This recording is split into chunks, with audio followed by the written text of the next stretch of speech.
which is about 60%, a little less than 60% of United's revenues. So they'll be a little less impacted maybe than their peers. And overall, as we look at how they're managing capacity, which has been such a challenge, well, not just recently, like forever for the airlines, how do you think United stacks up against the industry? Well, United's in a great position, right? They have a large fleet that is at scale. They've got a big international business that continues to recover, and while the domestic business is facing some challenges due to overcapacity, I think maybe one of the more underappreciated things that's going on at these major airlines are these loyalty programs. And, the loyalty programs are allowing United, Delta, and American to be a lot more competitive with the low-cost carriers that we haven't seen really in history before, right? You're seeing pressure on Southwest, Spirit, Frontier, Alaska. And this is where United can compete. At the same time, they are able to invest in the fleet for the long term. So that they're able to walk and chew gum here, and United's in a great position. How does the United balance sheet look like versus peers? Well, I think it's a great vote of confidence here in this buyback. As I said earlier, the lower capex due to fewer deliveries from Boeing is turning into maybe a bit of a blessing, right? The first 6 months, I haven't seen all the data yet from Q3. They generated $3.4 billion in free cash flow. If they had been spending on track, that number probably only would have been $1.4 billion. So we continued execution here in the third quarter. This balance sheet continues to improve. Eventually they are going to spend this money on those new planes. It's a big part of the 2026 United Next strategy. But in the meantime, balance sheet gets better. It's not quite as good as Delta, but it's certainly better than American's. And Peter, switching gears, I got it. Now that we have you, I have to ask you about Boeing and the news that the company's going to be selling shares to raise around $10 billion.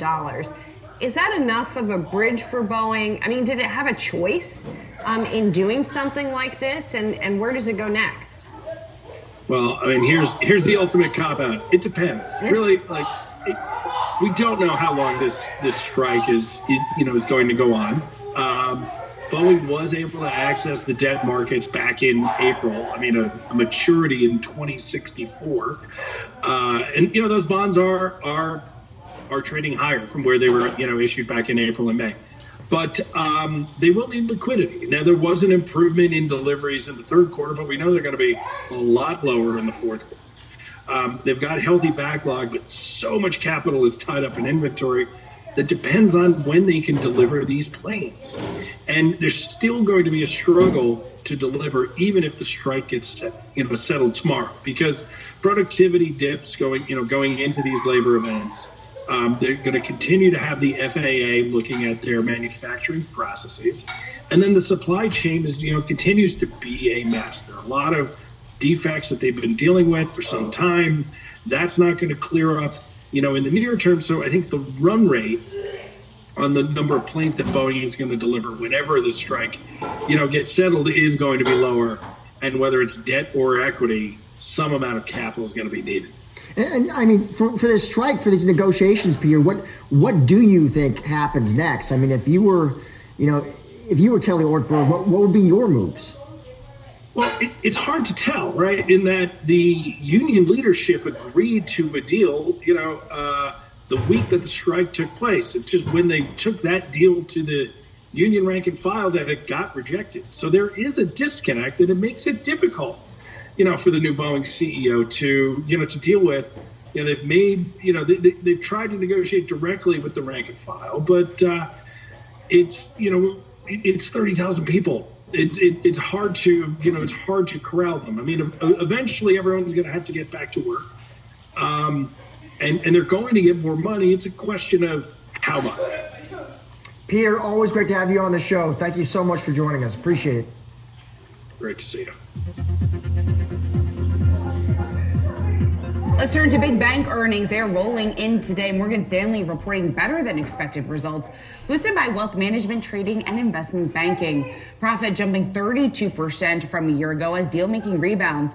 This following similar stories from Bank of America, from Goldman Sachs, and Citi earlier this week. Joining us now, we want to bring in Alison Williams, Director of Research for Bloomberg Intelligence's Global Strategy Team. Alison, it's great to have you here on the program with us. So the CFO at Morgan Stanley characterized this quarter as a standout quarter to him, to her. How would you characterize this quarter? So I would characterize it as Morgan Stanley executing on a very strong environment. So the most important number we saw this quarter was the wealth flow number, so 64 billion, rebounding from a weaker second quarter. And that really exemplifies the health of the business. So, it's the markets help the assets under management, help the fees, and that's more meaningful for the top line in any given quarter. But the wealth flows really show, demand for assets and demand for new business at Morgan Stanley. Asset management, also gathering flows on the alternatives and fixed income side. And then, of course, Morgan Stanley's trading does lean more towards equity trading. That was the biggest source of strength that we saw at all the global investment banks this quarter. We saw upside at all the banks: equity trading, FICC trading, debt fees, M&A fees, equity underwriting fees, a little bit mixed.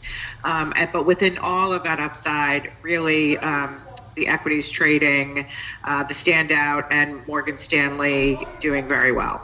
It's interesting, Alison. Some of the things that we had heard that seemed to be a common denominator about the strategy for all of these businesses over the quarter and what we heard on conference calls was diversification of their revenue and where they're generating that from. Who is doing the best from your perspective in that diversification of revenues that investors can really hang their hat on and see continued growth as they're looking across where those sources of driving even more sales or revenue are coming from? So, Morgan Stanley and Goldman Sachs are the more focused banks in terms of focusing on the institutional business, whereas companies such as JP Morgan, Bank of America, Citi, and Wells Fargo are a little bit more diversified. Wells leaning more towards the regional banking business. JP Morgan, really the leader in returns on tangible equity, diversified and winning across the platforms. But Bank of America also sort of similar in that footprint. I would say that Citigroup is instead of diversifying, is narrowing its business. And we think that's a good thing because they're getting rid of the marginal, less profitable businesses and looking to focus on something like wealth management, which is a business that they, basically sold to Morgan Stanley in a series of steps. Goldman Sachs also, I would say, is the opposite of diversification. They're narrowing their footprint, and I think that's helping them focus on their core business. So of all the banks, Morgan Stanley has been the one that had the biggest change in its model over the last decade or so, and that was really through a series of acquisitions under Gorman. Gorman did set out a series of very aggressive targets for the business that Ted Pick is now taking over and having to deliver on. But certainly in this quarter, he is delivering it. And the shift really is towards wealth management, where there was upside in the quarter. And again, the flows are important. But the institutional business has really been the standout and drove the top line surprise. Now, Alison, looking ahead here, Ted Pick also calling out the evolving interest rate environment, a potential tailwind here for the bank. I'm curious from your perspective, how big of a catalyst do you see this through year end? And then, of course, looking ahead to 2025? So one of the big stories that the banks have been talking about and investors are focusing on is that investment banking fee recovery. So in 2021, we really just saw a blowout year hitting on all cylinders for M&A, equity underwriting, debt underwriting. Since that, obviously things corrected the following year and just has not really recovered. I would say that in 2024, debt fees have really been very strong, but equity fees and M&A fees are really just recovering. And I think that is what Morgan Stanley is focusing on. Could we be at the beginning of a multi-year recovery? Some of the work done by our team supports this. M&A is at we expect could go from a low of measured as a percentage of the market capitalization of the world, more towards the higher end of that. And we do think that the IPO market also shows signs of recovery. One last thing I'll leave you with is, Goldman Sachs, who is the leader in M&A revenue, did see an increase in their backlog. And so we do expect that's a source of fees that will be strong in the fourth quarter. Alison Williams, Director of Research for Bloomberg Intelligence's Global Strategy Team. Alison, thanks so much for taking the time here with us this morning. Thanks for having me. I'm a working mom. I know how tough it can be balancing